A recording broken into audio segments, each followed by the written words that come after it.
Captain Lisa Stone stood at the observation deck of the UN's horizon, watching the massive alien station grow larger through the reinforced windows. Harmony Point was unlike anything humanity had ever built. The structure seemed to flow rather than stand, with smooth curves and translucent sections that pulsed with soft light. No sharp edges, no defensive positions, no visible weapons. It looked more like a work of art than a military installation. First time seeing an alien megastructure, Captain? Commander Alex Carter joined her at the window, his Navy uniform crisp, despite the long journey from Earth. First time for all of us, Lisa replied, checking her watch. Diplomatic contact in 2 hours. Are your people ready? Alex nodded toward the back of the observation lounge where Gunnery Sergeant Jake Morrison sat quietly, studying a tablet. The Marine looked out of place among the diplomats and scientists, his combat uniform a stark contrast to their formal attire. Morrison's been reviewing every piece of intelligence we have on the Galactic Cooperative Alliance, which isn't much. Dr. Helen Brooks approached them, clutching a thick folder of cultural analysis reports. The preliminary data suggests these species have been at peace for over 1,000 years. No major conflicts, no arms races, no territorial disputes. It's remarkable. Lisa watched Morrison's reflection in the window. The veteran Marine had served in 3 different conflicts before volunteering for this mission. His scarred hands moved across the tablet screen with practiced efficiency, and she wondered what he made of species that had supposedly forgotten how to fight. Captain Stone to the bridge, came the announcement over the ship's communication system. We're receiving a welcoming transmission from the alien delegation. The bridge crew worked with quiet professionalism as they established communication with Harmony Point, the main screen filled with an image that made several crew members gasp. The alien speaking to them looked like living starlight, its form shifting between solid and translucent. When it spoke, the words came as musical tones that the translation software converted to human speech. Greetings, children of Earth. I am Ambassador Zephyr 9 of the HFY Collective. We welcome you to Harmony Point with great joy and anticipation. Your species shows such promise for peaceful integration into our galactic community. Lisa stepped forward, drawing on years of diplomatic training. Ambassador Zephyr 9, I am Captain Lisa Stone, representing the United Nations of Earth. We are honored by your welcome and eager to learn about your civilization. As we are eager to learn about yours, Captain Stone, our preliminary observations of your homeworld reveal a species that has transcended the violent impulses that plague most developing civilizations. Your art, your music, your literature speaks of beauty and hope rather than conquest and destruction. Behind her, Lisa heard Morrison shift in his chair. She glanced back to see him frowning at the screen, but he remained silent. The communication continued for another 20 minutes, with Zephyr 9 explaining the layout of Harmony Point and the schedule for cultural exchanges.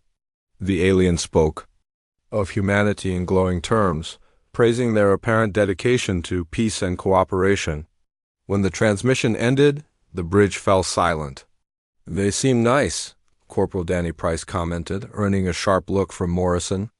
They seem naive, Morrison muttered, then louder. Permission to speak freely, Captain? Lisa hesitated. Morrison's military perspective had been valuable during the journey, but she worried about his bluntness during delicate diplomatic negotiations. What's on your mind, Sergeant? They're calling us peaceful based on what they've observed from space.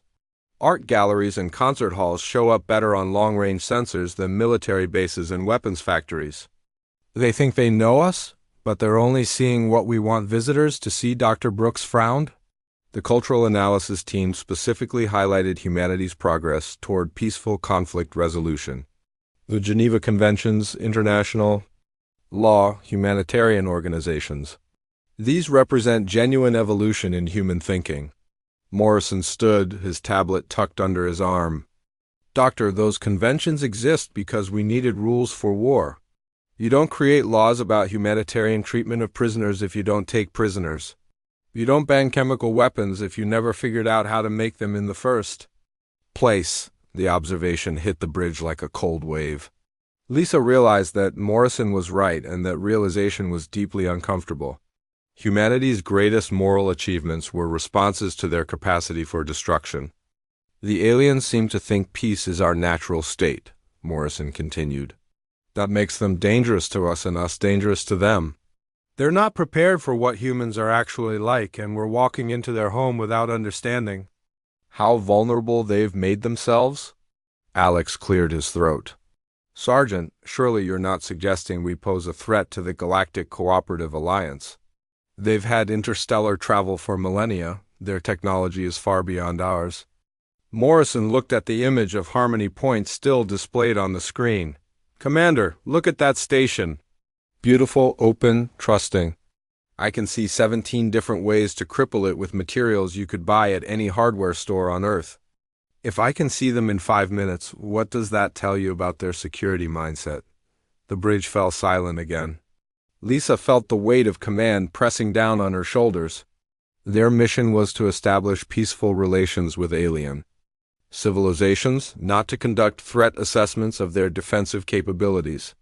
But Morrison's observations raised questions she couldn't ignore. All crew members prepare for docking with Harmony Point, she announced. Remember, we represent all of humanity in this first contact. Let's make sure we show them our best. As the crew dispersed to their quarters to prepare for the meeting, Morrison lingered at the observation window. Danny Price approached him hesitantly. Sarge, you really think these aliens don't know how to fight? Morrison was quiet for a long moment, watching the alien station's graceful architecture. Price, I think these aliens have forgotten that anyone might want to fight. That's not the same thing as not knowing how. But it might be worse. How's that worse? Because if you've never had to defend something you love, you don't understand what others might do to take it away from you. These aliens built that station like a work of art because they can't imagine anyone wanting to destroy beautiful things. They're about to meet a species that has spent thousands of years learning how to destroy anything that stands in their way. Danny shifted uncomfortably. We're not going to hurt them, are we? Morrison finally turned away from the window. No, son. But they're going to learn things about humanity that they're not prepared for. And once they do, everything changes. As the Horizon docked with Harmony Point, Lisa Stone wondered if Morrison was right to be concerned. The aliens' warmth and trust felt genuine, but it also felt fragile. She hoped that humanity's first impression would focus on their achievements. Rather than their capacity for destruction. In a few hours, she would discover that some truths were impossible to hide, no matter how carefully they were presented. The main conference hall of Harmony Point defied every expectation Jake Morrison had about meeting rooms. The walls curved upward like the inside of a flower, with surfaces that shifted color based on the emotions of the speakers. Soft harmonies played in the background, adjusting their tone to promote calm discussion. Everything about the space was designed to encourage peace and understanding. 3 days had passed since the human delegation arrived, and the cultural exchange sessions had gone better than anyone hoped. The aliens seemed genuinely delighted with humanity, praising their art, their music, and what they saw as natural wisdom about cooperation. Ambassador Zephyr 9 floated at the center of the room, its starlight form pulsing with warm colors. We have reviewed your United Nations Charter and find it most encouraging. To think that your species developed such sophisticated, peaceful governance while still confined to a single world. Captain Lisa Stone smiled diplomatically. We've learned much from our mistakes, Ambassador. Our history has taught us the value of working together. Besides Zephyr 9, the insectoid researcher called Twilight Singer clicked its mandibles in. What the humans had learned was a sign of approval. Most remarkable is your development of what you call humanitarian law. The Geneva Conventions represent exactly the kind of ethical framework we hope all species eventually discover. Dr. Helen. Brooks leaned forward eagerly. Those conventions represent humanity's commitment to maintaining dignity even during conflicts. They show how we've evolved beyond our more primitive impulses. Morrison shifted in his seat, his jaw tightening. For 3 days he had listened to the aliens praise humanity for all the wrong reasons. They saw laws of war as evidence of peace. rather than evidence of how good humans had become at war. The third alien delegate, Stormbringer of the HFY Military Observer Corps, had remained mostly silent during the sessions. Its crystalline form was harder to read than the others, but Morrison sensed a different kind of intelligence at work there. When Stormbringer finally spoke, its question cut through the pleasant conversation like a blade. These humanitarian laws you mention are fascinating, but we are curious about enforcement. What happens when these rules are violated during your conflicts? Captain Stone exchanged a quick glance with Dr. Brooks before answering. We have international courts and tribunals to address violations. The global community works together to ensure accountability. But these courts can only function after your conflicts end, correct? Stormbringer continued. What prevents violations while the fighting continues? The question hung in the air like a challenge. Morrison could see his commanding officer struggling to frame humanity's military justice system in terms that wouldn't alarm their hosts. But the truth was uncomfortable and unavoidable. Morrison cleared his throat. Permission to address the question, Captain? Lisa hesitated. Morrison's blunt honesty had already made several aliens uncomfortable during informal conversations. But Stormbringer was clearly looking for real answers, not diplomatic pleasantries. Go ahead, Sergeant. Morrison stood, his military bearing a sharp contrast to the flowing organic architecture around them. The honest answer is that sometimes nothing prevents violations. War crimes happen because war makes people desperate, angry, and afraid. The laws exist to give soldiers and commanders guidelines for staying human when everything around them is trying to make them into monsters. The color in Zephyr Nine's form shifted toward cooler tones. Monsters, Sergeant Morrison? Surely you speak metaphorically. I wish I did, Ambassador. War changes people. It has to, or they don't survive. The laws of war are there to help them change back when the fighting stops. Twilight Singer's mandibles clicked rapidly, a sign of agitation the humans had learned to recognize. But your species has moved beyond such conflicts, have you not? Your technological development suggests a peaceful civilization. Morrison looked around the room, taking in the confused expressions of the alien delegates and the warning look Captain Stone was giving him. We haven't moved beyond anything. We've just gotten better at managing our destructive impulses. Every human military still trains for war. Every human nation still maintains weapons. We hope we won't need them, but we prepare as if we will. Dr. Brooks jumped in quickly, trying to soften Morrison's words. What Sergeant Morrison means is that humanity maintains defensive capabilities while working toward permanent peace through diplomacy and international cooperation. But Stormbringer was not so easily diverted. Sergeant Morrison, you speak as if conflict is inevitable. Do you believe your species will always fight wars? Morrison met the alien's crystalline gaze directly. I believe humans will always be capable of war. Whether we choose to fight depends on circumstances we can't always control. Other people make choices too, and sometimes those choices force conflict on everyone involved. The room fell silent except for the background harmonies, which had shifted to minor keys as the emotional atmosphere grew tense.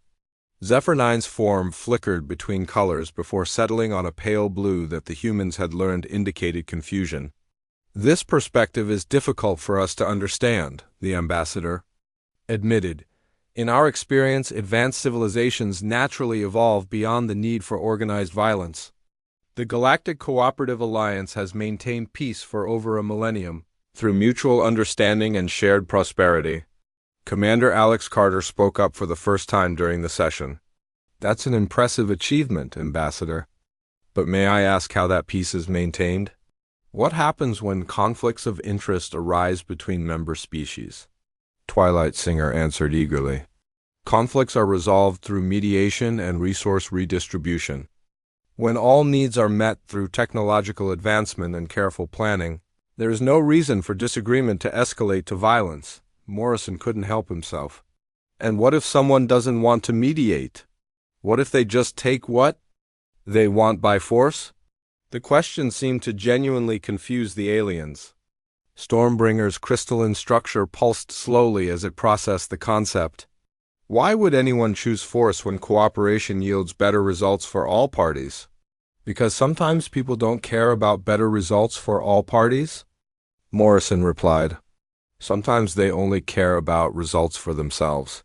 Sometimes they're willing to hurt others to get what they want, even when it's not logical or efficient. Captain Stone stood abruptly. Perhaps we should take a recess, to allow everyone to process these cultural differences. But Zephyr-9 raised what might have been a hand, stopping her. No, Captain Stone, this discussion is illuminating, though troubling.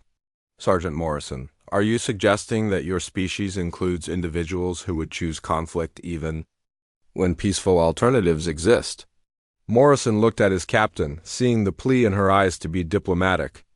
But he also saw something else in Stormbringer's posture, a recognition that the alien military observer was beginning to understand the implications of what they were discussing. Ambassador, Morrison said carefully, I'm suggesting that our species includes individuals capable of choosing conflict for reasons that might not make sense to you. Revenge, ideology, resources, territory, or sometimes just because they enjoy the power that comes from making others afraid. The silence that followed was broken only by Corporal Danny Price shifting nervously in his chair. The young Marine had been observing the exchange with growing understanding of why his sergeant looked so concerned about their alien hosts. When Twilight Singer finally spoke, its voice carried a new note of uncertainty. And your laws of war, your humanitarian conventions, these are designed to control such individuals? Morrison shook his head slowly. They're designed to limit the damage when such individuals are in charge of armies. Stormbringer requested a private meeting with the human military representatives the morning after the cultural exchange session ended in uncomfortable silence. Jake Morrison found himself sitting across from the crystalline alien in a smaller conference room, with Captain Stone and Commander Carter flanking him on either side. The alien military observer had spent the night reviewing human historical data, and its normally steady glow now pulsed with what Morrison recognized as agitation. Sergeant Morrison, I have studied your species' military records. The scope of destruction described in your conflicts seems excessive for resource disputes or territorial disagreements. Morrison leaned back in his chair, studying the alien's crystalline face. What specifically troubles you, Stormbringer? Your Second World War involved the deaths of over 70 million individuals across multiple continents. This level of casualties suggests either extremely poor military planning or deliberate targeting of non-combatant populations. Captain. Stone tensed beside Morrison, but he decided that honesty was the only path forward. It suggests both, actually. Poor planning led to longer conflicts, and longer conflicts led to desperate measures. When you're fighting for your civilization's survival, the line between combatants and non-combatants starts to blur. Stormbringer's glow dimmed. Survival of civilizations? But surely diplomatic solutions were available. Resource redistribution, territorial exchanges, technological sharing.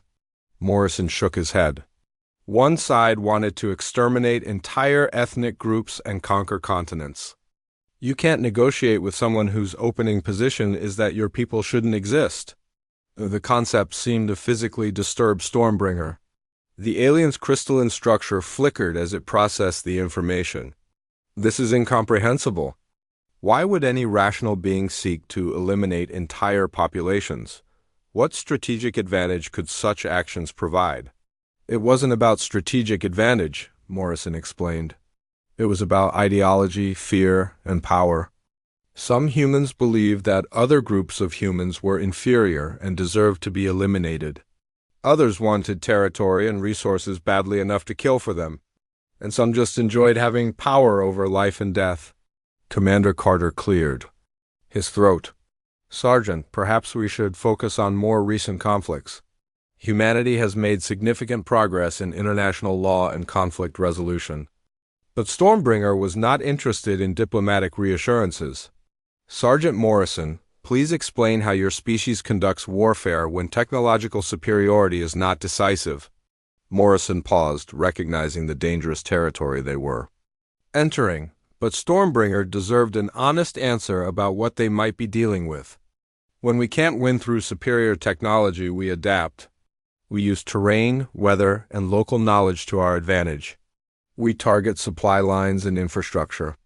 We turn the civilian population into allies or combatants. You involve non-military personnel in combat operations? When necessary, yes. Farmers become scouts. Factory workers become saboteurs. Children become messengers and lookouts. In total war, everyone becomes part of the war effort because losing means everyone suffers the consequences. Stormbringer's glow had faded to barely visible levels. And what are the typical consequences of losing such conflicts? Morrison looked at Captain Stone, who nodded reluctantly. Depends on who wins and why they were fighting.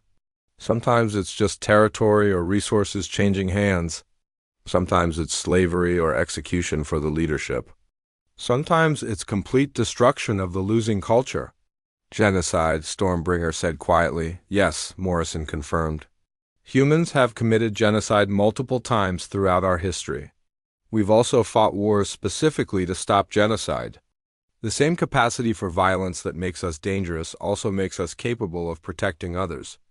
The alien was silent for several minutes, its crystalline form barely glowing. When it finally spoke, its voice carried a new quality that Morrison couldn't identify. Sergeant Morrison, what prevents your species from simply destroying any opposition? Through overwhelming force? Morrison almost smiled at the question, because our enemies do the same thing. When both sides have weapons that can destroy cities, using them means everyone loses. We call it mutually assured destruction. You created weapons capable of destroying your own civilization? Multiple times over. Nuclear weapons, biological weapons, chemical weapons. We've built arsenals that could end all life on Earth several times over, and the only thing that stops us from using them is knowing that our enemies have the same weapons pointed at us. Stormbringer's form began to pulse erratically. This is madness. Why would any species develop such capabilities? Morrison leaned forward, his expression serious. Because the other guy was developing them too. Human warfare is an arms race. That never ends. Every defensive innovation leads to a new offensive capability. Every new weapon leads to a new counterweapon. We don't build weapons because we want to destroy everything. We build them because we're afraid someone else will build them first. But surely your leaders understand the risks of such escalation? Course they do. That's why we have treaties limiting certain weapons and agreements about not using others. But the weapons still exist, and everyone knows it. Peace between human nations isn't maintained through trust and good intentions. It's maintained through fear of what happens if the peace breaks down. Captain Stone finally spoke up. Stormbringer, I want to emphasize that these capabilities exist as deterrents. Humanity has shown remarkable restraint in avoiding the use of our most destructive weapons. Stormbringer turned its attention to her. Captain Stone, this restraint you mention, what happens when it fails? Morrison answered before she could soften the truth.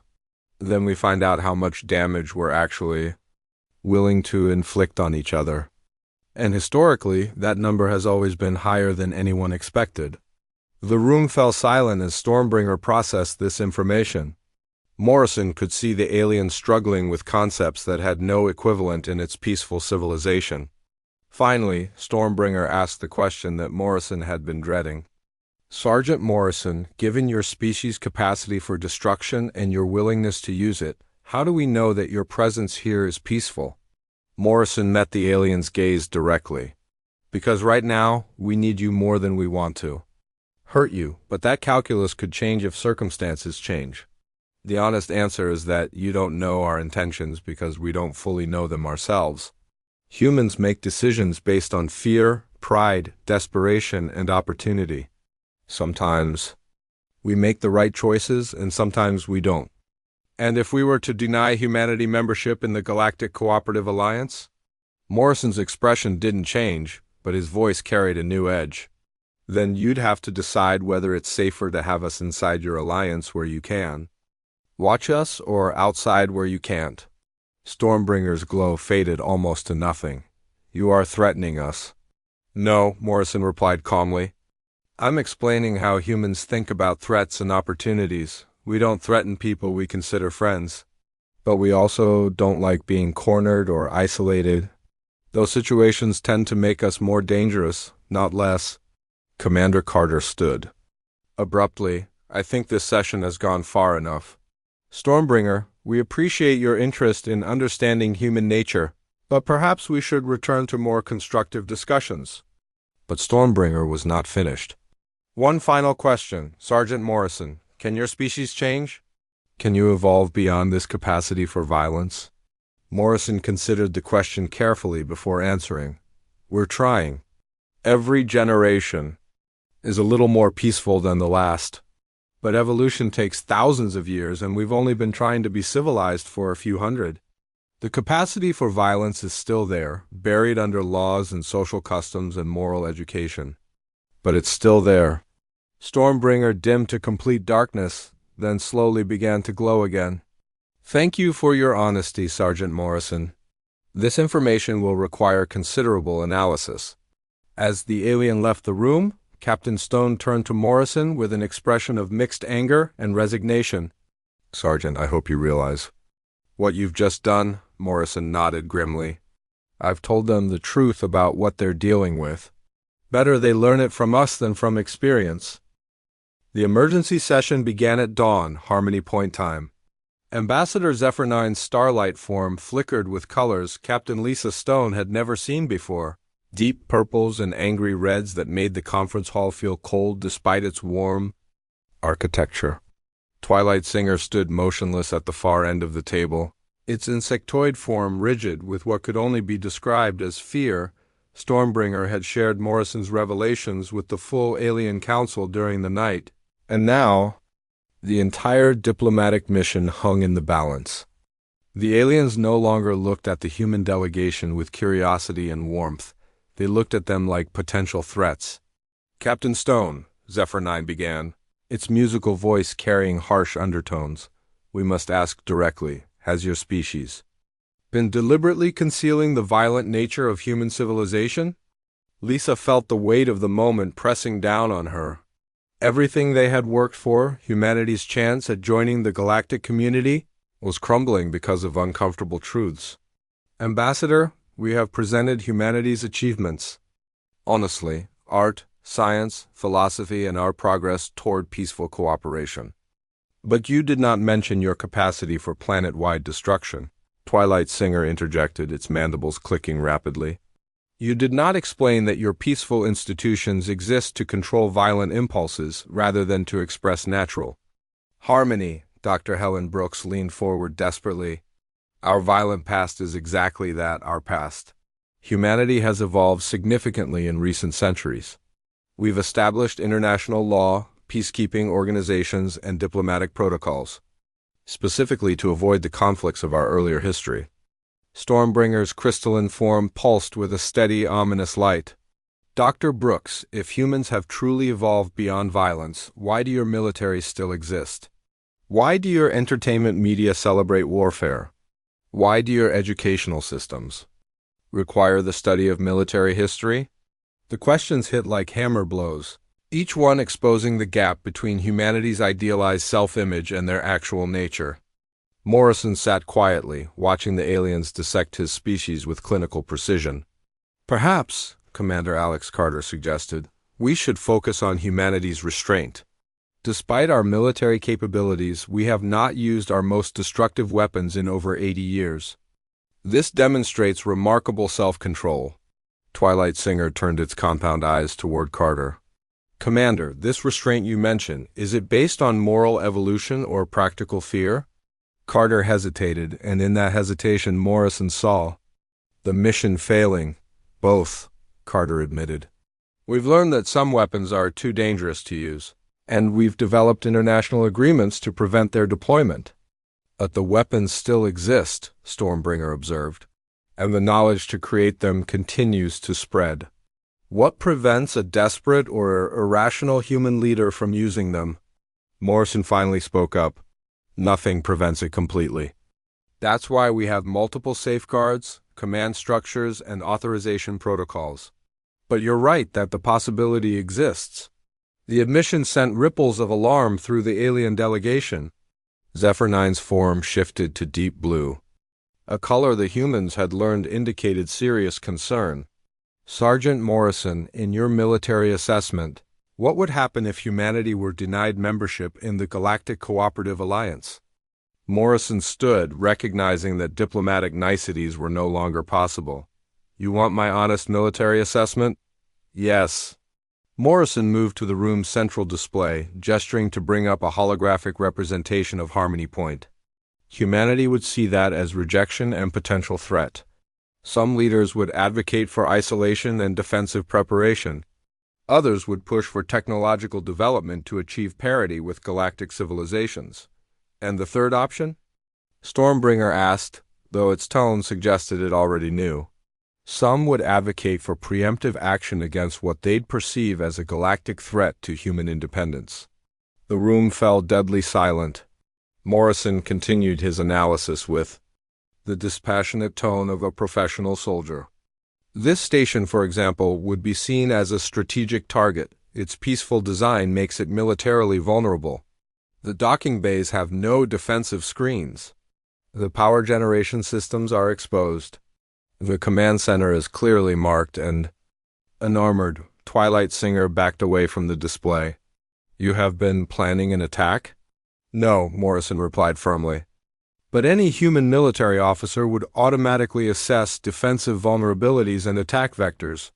It's not conscious planning, it's trained instinct.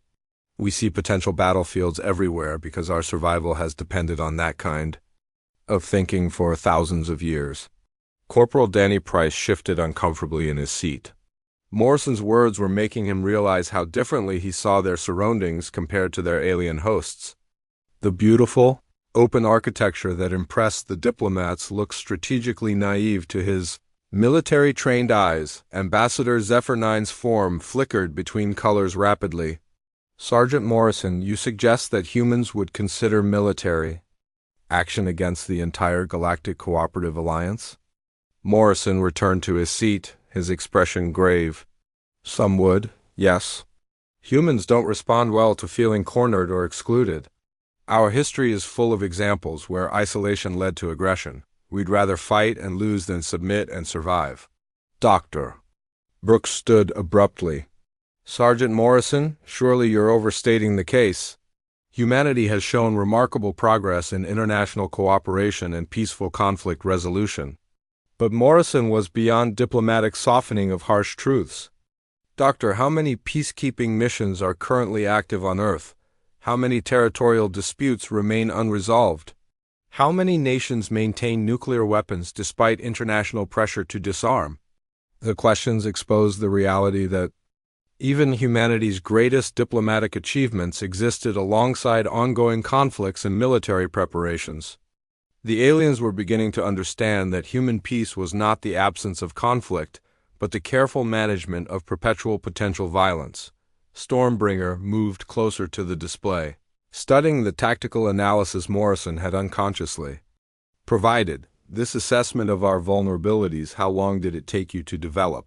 Morrison checked his watch. About 30 seconds after I first saw the station. Basic threat assessment is automatic for any human with military training. And how many humans have such training? Commander Carter answered reluctantly. Most human males complete some form of military service. Many females do as well.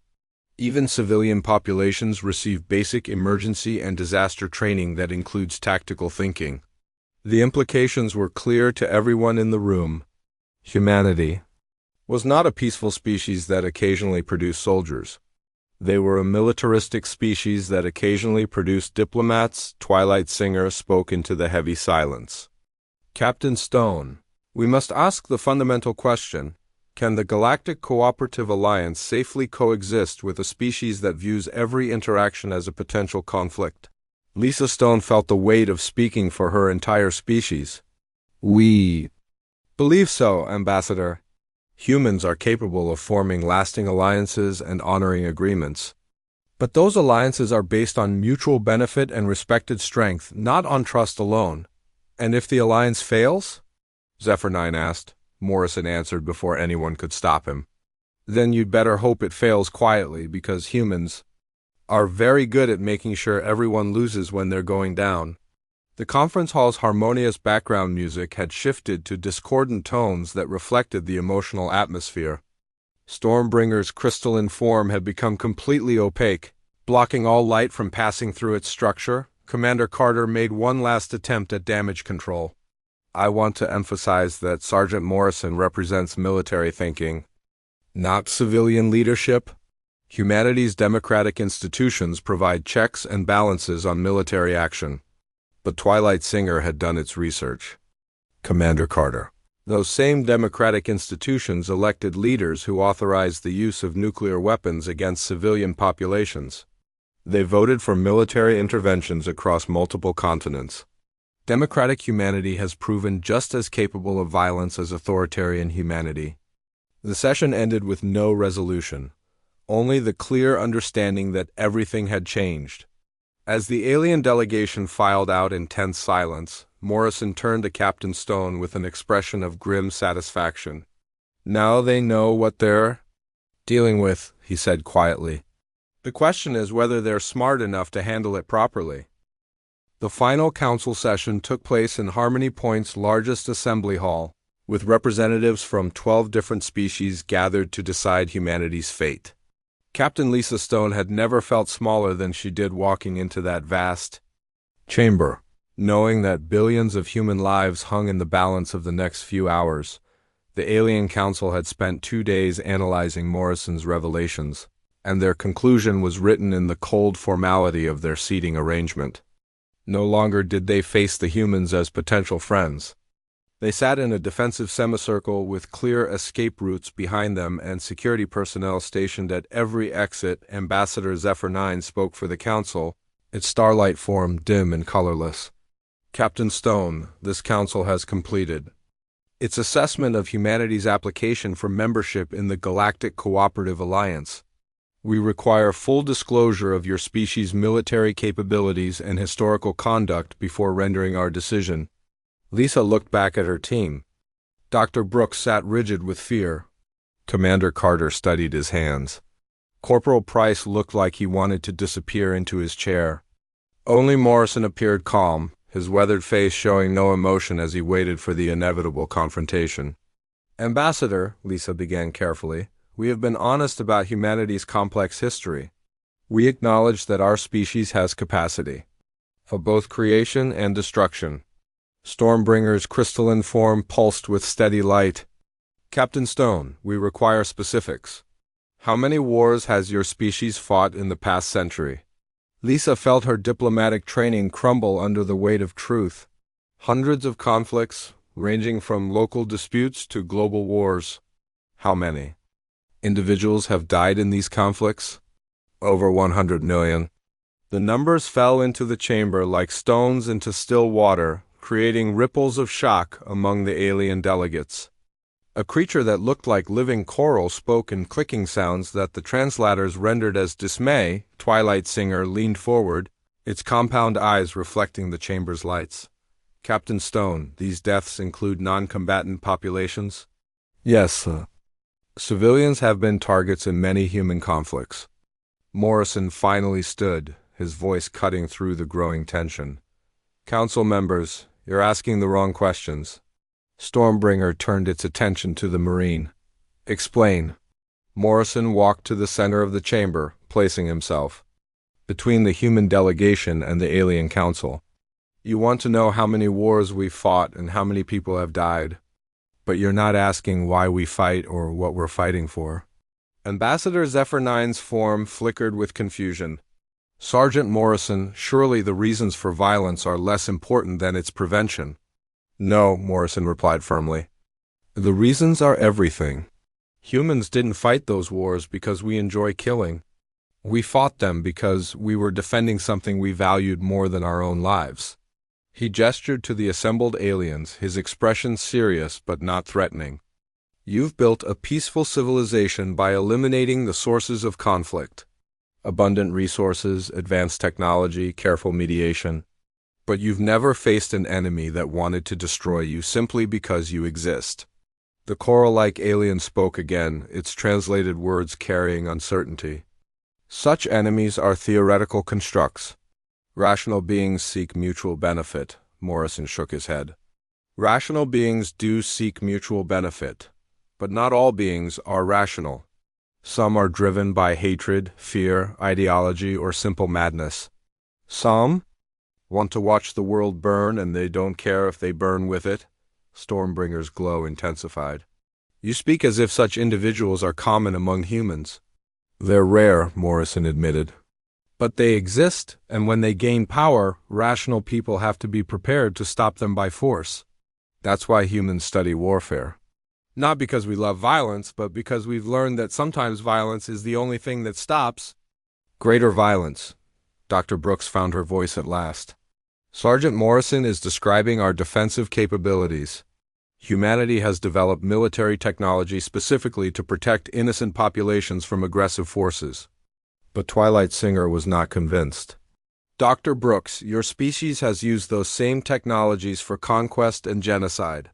How do we distinguish between defensive and aggressive applications? Morrison answered before Brooks could offer diplomatic. Evasions, you can't. The same weapon that protects a hospital can destroy one. The same soldier who saves children can kill them. The difference isn't in the capability, it's in the choice. The chamber fell silent as the aliens processed this fundamental truth about human nature. Finally, a delegate that resembled a walking tree spoke in a voice like rustling leaves. Sergeant Morrison, how do we trust a species that admits its capacity for both protection and destruction? Morrison's answer surprised everyone, including his own delegation. You don't trust us. You verify everything we tell you, you watch. Everything we do, and you prepare for the possibility that we might make the wrong choice. But you also remember that the same capacity that makes us dangerous also makes us valuable allies. He turned to address the full council, his voice carrying the authority of someone who had spent decades making life-and-death decisions. You've maintained peace for 1,000 years because you've never faced a real threat. But the galaxy is a big place, and someday you're going to encounter something that doesn't want to negotiate, doesn't care about mutual benefit, and can't be reasoned with. When that day comes, you'll need allies who understand how to fight. Stormbringer stood, its crystalline structure towering over the human marine. Are you suggesting that we need your violence? I'm suggesting that you need our experience with violence, Morrison corrected. We know how predators think because we've been predators. We know how to survive against impossible odds because we've faced extinction multiple times. We know how to fight dirty because we've had to. Ambassador Zephyr 9's form began to shift through a spectrum of colors, processing the implications of Morrison's words. Sergeant Morrison, what assurance can you offer that humanity will use these capabilities responsibly within our alliance? Morrison met the ambassador's ethereal gaze directly. None. I can't promise that every human leader will make the right choice. I can't guarantee that fear or desperation won't drive us to do things we'll regret. But I can promise that we'll be honest about our capabilities and our limitations. He paused, then continued with quiet intensity. And I can promise that if something threatens the civilizations we've sworn to protect, we'll be the ones standing. Between you and that threat, regardless of the cost to ourselves. The council deliberated for hours while the human delegation waited in uncomfortable silence. When they finally returned, Stormbringer spoke for all of them. The Galactic Cooperative Alliance has reached a decision regarding humanity's application. For membership, we cannot offer full membership at this time. Lisa Stone felt her heart sink, but Stormbringer continued. However, we propose a probationary alliance. Humanity will be granted limited access to galactic technology and trade networks. Human military forces will be integrated into cooperative defense planning, and human representatives will participate in security councils. Morrison raised an eyebrow. You're hiring us as your military consultants. We are acknowledging reality, Stormbringer replied. Your species understands aspects of conflict that we have forgotten. We hope we will never need that knowledge. But we would be foolish to ignore its value. Ambassador Zephyr 9's form had returned to warm colors. This arrangement will be reviewed annually, with the possibility of full membership as trust develops over time. As the council dismissed and the delegates began filing out, Dr. Brooks approached Morrison with a mixture of admiration and concern. "Sergeant, do you think you did the right thing? Telling them the truth about us?"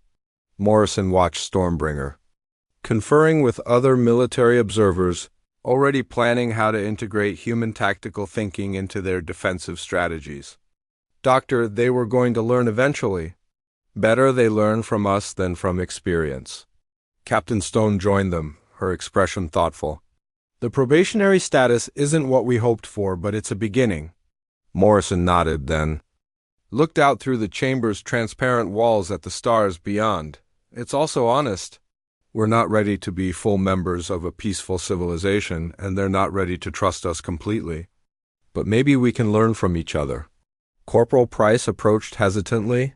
"Sarge, do you really think there are threats out there that these aliens can't handle?" Morrison's expression grew distant as he considered the vast unknown spaces between the stars. "Price, the galaxy is full of things we haven't met yet. Some of them might be peaceful, but some of them might not be. And when the peaceful civilizations encounter something that wants to hurt them, they're going to need allies who remember how to hurt back." As the human delegation prepared to return to Earth with news of their limited success, Morrison reflected on the price of truth. Humanity had gained a foothold in galactic civilization, but they had also revealed themselves as the galaxy's predators turned protectors. Time would tell whether that reputation would prove to be humanity's greatest burden, or their most valuable gift to the stars.